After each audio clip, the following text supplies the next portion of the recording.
अभी हम लोग दो खतरनाक घटना के बारे में समझने वाले हैं और ये जो घटना है वो कहीं ना कहीं आपको जानकारी होनी चाहिए क्योंकि ये आपके देश से रिलेटेड घटना है।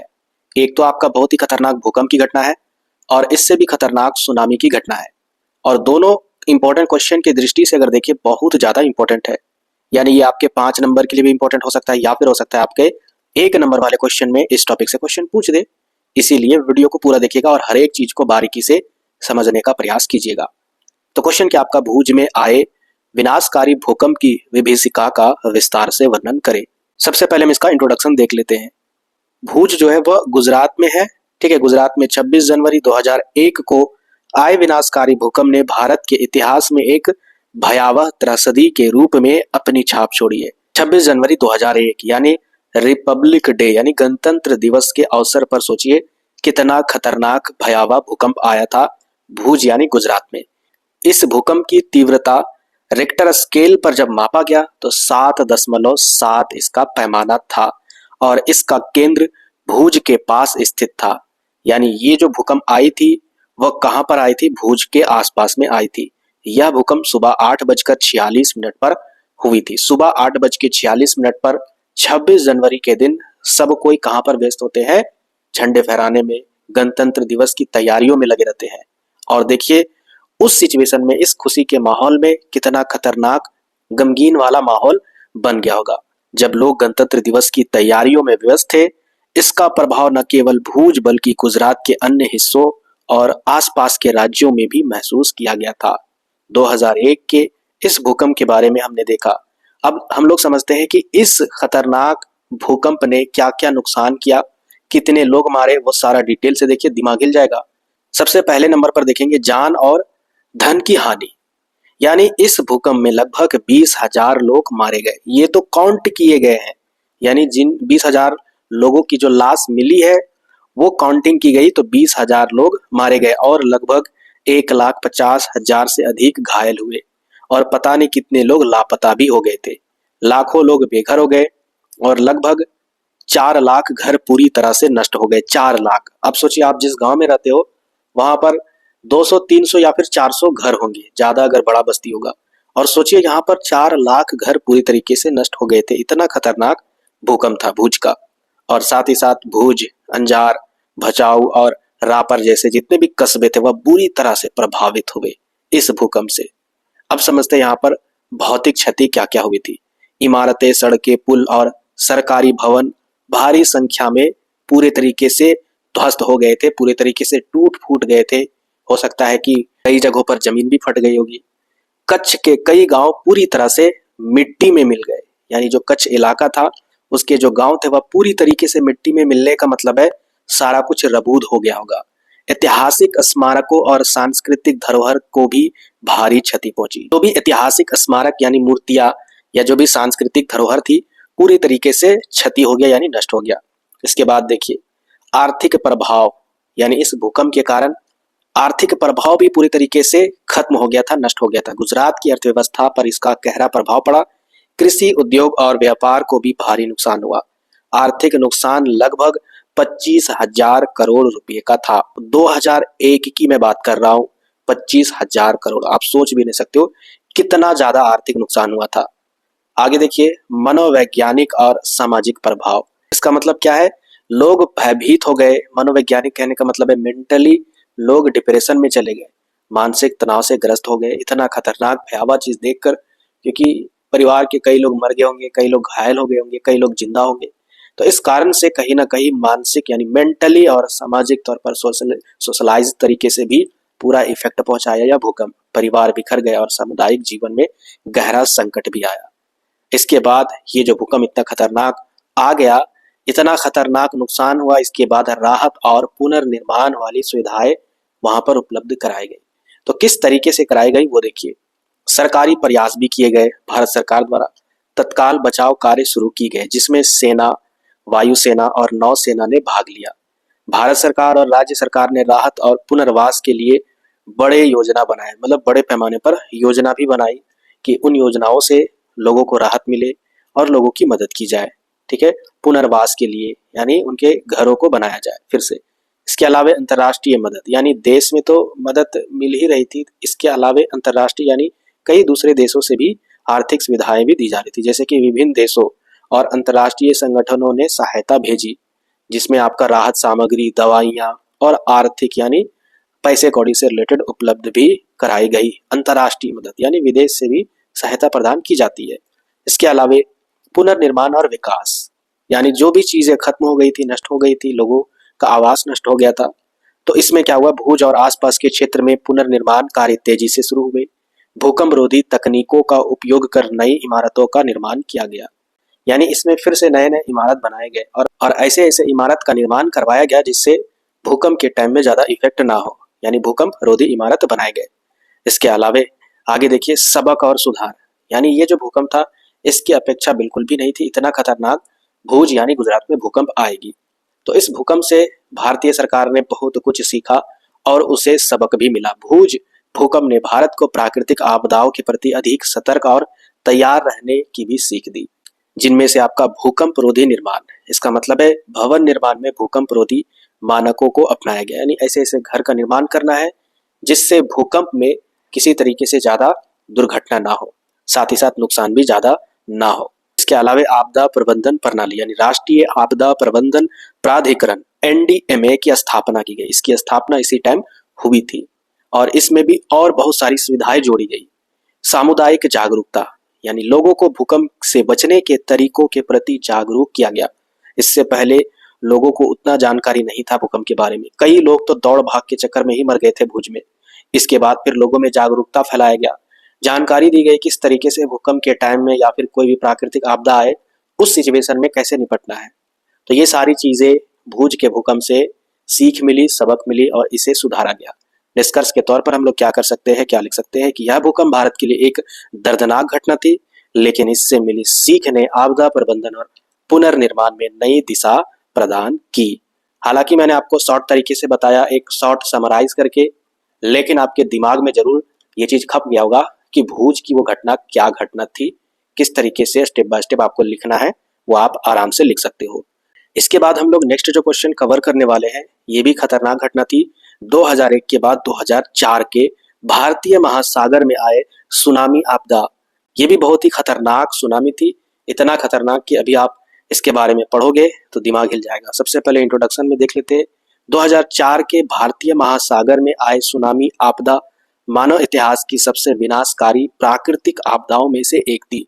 यह त्रासदी 26 दिसंबर, देखिए सुनामी जो आया था, ठीक है, 2004 में, याद रखिएगा वह दिसंबर महीना में आया था, वो भी 26 तारीख को, और जो भूज में हुआ था वो जनवरी में आया था, ठीक है, 2001 में भूज वाली घटना जनवरी में, वो भी 26 तारीख को। तो डेट यहाँ पर मिलता जुलता है, अच्छे से आप याद कीजिएगा।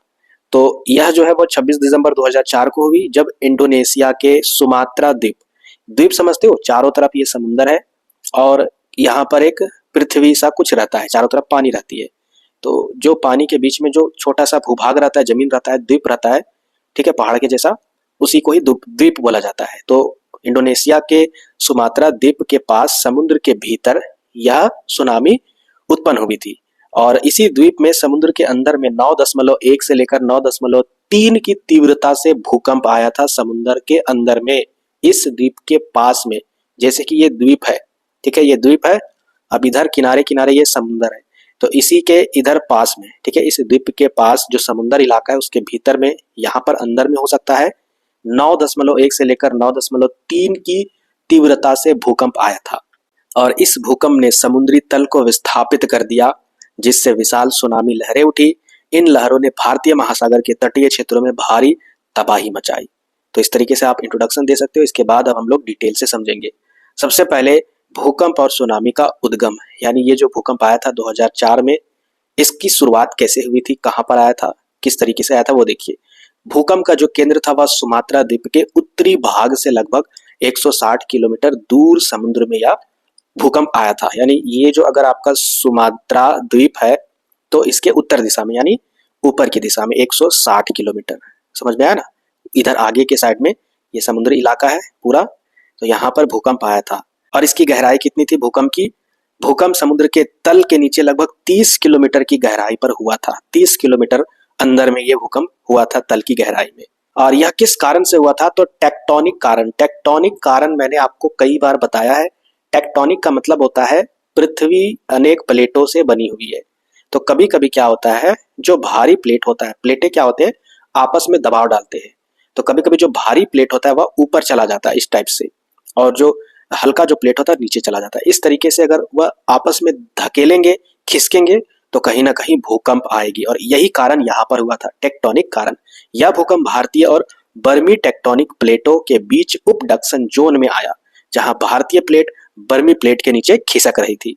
यानी जो भारतीय प्लेट था वह बर्मी प्लेट के नीचे खिसक रही थी। ये बर्मी प्लेट है, ये भारतीय प्लेट है। अब ये इसके नीचे खिसक रही थी और ये ऊपर जा रहा था, और इसी प्रक्रिया में क्या हुआ, भूकंप आया। भूकंप से समुद्री तल में बड़ा बदलाव हुआ, जिससे पानी विस्थापित होकर सुनामी की लहरों के रूप में ऊपर उठने लगा। अब इस सुनामी से कौन कौन सा क्षेत्र प्रभावित हुआ वो देखिए। सुनामी ने Indonesia, Bharat, Sri Lanka, Thailand, Maldives, Malaysia और सोमालिया जैसे 14 देश को प्रभावित किया। कितना खतरनाक सुनामी, आप सोच लीजिए। सबसे अधिक प्रभावित देश कौन कौन से थे? इंडोनेशिया था, सिर्फ यही था, ठीक है। इंडोनेशिया ही सबसे ज्यादा प्रभावित हुआ था, जहां सुनामी लहरों ने लाखों लोगों को अपनी चपेट में ले लिया था।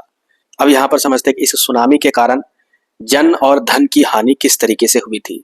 मृत्यु की अगर बात करें तो लगभग 2,30,000 लोग मारे गए थे और हजारों लोग लापता हो गए थे। घायल की अगर बात करें तो लाखों लोग घायल थे। बेघर की अगर बात करें तो 15 लाख से अधिक लोग बेघर हो गए थे। इतना खतरनाक यहाँ पर हानि हुई थी जान और माल की। भारत में तमिलनाडु, आंध्र प्रदेश, केरल, अंडमान और निकोबार द्वीप समूह में भारी तबाही हुई थी इन जगहों पर। इसके अलावे प्राकृतिक और पर्यावरणीय प्रभाव भी हुआ था, यानी तटीय क्षेत्रों का विनाश हो चुका था। सुनामी ने गांवों, शहरों और बुनियादी ढांचे को तबाह कर दिया। मिट्टी का खारापन, यानी जो मिट्टी थी वह पूरे तरीके से अनउपजाऊ हो चुकी थी, खारापन हो चुका था। जो समुद्र का पानी था, यानी तटीय कृषि भूमि खारे पानी के कारण अनुपयोगी हो गए थे, पूरे तरीके से बर्बाद हो गई थी मिट्टी, अनउपजाऊ हो गया था। पर्यावरणीय नुकसान भी हुआ था। मैंग्रोव, कोरल रीफ और समुद्री पारिस्थितिकी तंत्र को भी भारी क्षति पहुंची। यानी जिस तरीके से पृथ्वी के ऊपर में पारिस्थितिक तंत्र होता है ना, लोग अलग अलग जीव रहते हैं, जीते हैं आपस में, इस तरीके से समुद्र में भी पारिस्थितिकी तंत्र होती है, वो भी पूरी तरीके से नष्ट हो चुका था। यानी समुद्र के जीवों को भी भारी नुकसान हुआ था इस सुनामी के कारण। साथ ही साथ आर्थिक प्रभाव की अगर बात करें, सुनामी ने अरबों डॉलर का आर्थिक नुकसान किया था। भाई अरबों डॉलर, समझ रहे हो ना, अरब डॉलर की बात हो रही है, रुपये की बात नहीं हो रही है, अरबों डॉलर। पर्यटन, मछली पालन और तटीय उद्योगों पर भी गंभीर प्रभाव पड़ा था। लोग घूमने के लिए जो आते थे, मछली पालन से रिलेटेड जो भी चीजें वो करते थे, अपना व्यवसाय, और जो भी तटीय उद्योग थे, सामान का आना जाना, व्यापार वगैरह, सब पूरे तरीके से चौपट हो गया था, ठीक है। अब ये सारी घटना होने के बाद राहत और पुनर्निर्माण के लिए क्या क्या सुविधाएं थी वो देखिए। सबसे नंबर 1 पर अगर बात करें, अंतर्राष्ट्रीय सहायता मिली थी। लगभग 14 अरब डॉलर से अधिक की आर्थिक सहायता विभिन्न देशों और संगठनों ने दी थी। संयुक्त राष्ट्र, रेड क्रॉस और अन्य एजेंसियों ने राहत कार्यों में भाग लिया था। लगभग सोचिए 14 अरब डॉलर। आगे देखिए नेक्स्ट आपका सरकारी प्रयास, यानी भारत सरकार के द्वारा भी कुछ प्रयास किए गए। तो भारत सरकार ने प्रभावित क्षेत्रों में बचाव और पुनर्वास के लिए तुरंत कदम उठाए। राष्ट्रीय आपदा प्रबंधन प्राधिकरण यानी एनडीएमए ने राहत कार्य को तुरंत वहां पर स्टार्ट किया, क्योंकि इसकी स्थापना 2001 में हो गई थी। याद रखिएगा 2004 में इन्होंने पूरे तरीके से भूमिका निभाई होगी। इसके अलावे तीसरे पॉइंट पर पुनर्निर्माण, प्रभावित क्षेत्रों में घर, स्कूल, अस्पताल और बुनियादी ढांचे का पुनर्निर्माण किया गया। तटीय क्षेत्रों में चेतावनी प्रणाली और आपदा प्रबंधन केंद्र स्थापित किए गए। अब इस घटना से भी लोगों को सीख मिलनी चाहिए, क्योंकि भूज की घटना से, भूकंप के बारे में तो सीख मिली, सुनामी से भी यहाँ पर इस बड़े भयावह खतरनाक आपदा से भी सीख मिली। और इस सीख से क्या क्या सुधार हुई वो देखिए। सुनामी चेतावनी प्रणाली शुरू की गई, यानी 2004 की सुनामी के बाद भारतीय महासागर में जो भी तटीय इलाका होता था, समुद्र का किनारे वाला इलाका होता था, वहां पर सुनामी चेतावनी प्रणाली स्थापित की गई। एक ऐसी प्रणाली है जिससे लोगों को तुरंत सचेत किया जाए 1-2 दिन पहले ही कि आप यहाँ से सारा कुछ खाली कर दीजिए, क्योंकि यहाँ पर सुनामी आने वाली है। इसके अलावा भारत में Indonesia national centre for ocean information services यानी INCOIS ने सुनामी अलर्ट जारी करने की जिम्मेदारी ले ली, ठीक है। ये जो संस्था थी, इसके अलावा आपदा प्रबंधन में भी सुधार हुआ। राष्ट्रीय और क्षेत्रीय स्तर पर आपदा प्रबंधन प्रणालियों को बेहतर किया गया।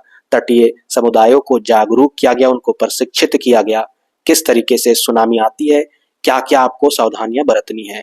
इसके अलावा भवन निर्माण और योजनाएं, यानी तटीय क्षेत्रों में निर्माण कार्यों के लिए सुरक्षा मानकों को अनिवार्य किया गया।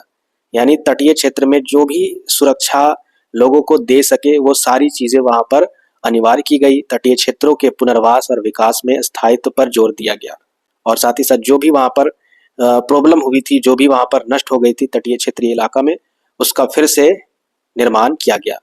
बाकी आप निष्कर्ष के तौर पर लिख सकते हो 2004 की भारतीय महासागर सुनामी एक भयानक त्रासदी थी। त्रासदी का मतलब होता है बहुत ही खतरनाक आपदा, जिसने लाखों लोगों की जिंदगी बदल दी। जिंदगी बदल क्या दी भाई, जिंदगी बर्बाद कर दी। हालांकि इसने प्राकृतिक आपदाओं से निपटने की तैयारियों में सुधार और चेतावनी प्रणालियों को मजबूत करने की आवश्यकता को उजागर किया। यानी इन घटनाओं से लोगों को सबक मिला और बहुत सारी चीजों में सुधार हुई। इस घटना से सीखे गए सबक आज वैश्विक आपदा प्रबंधन में मील का पत्थर साबित हुआ है। तो ये इंपॉर्टेंट क्वेश्चन था। ठीक है, मिलते हैं फिर नेक्स्ट वीडियो में।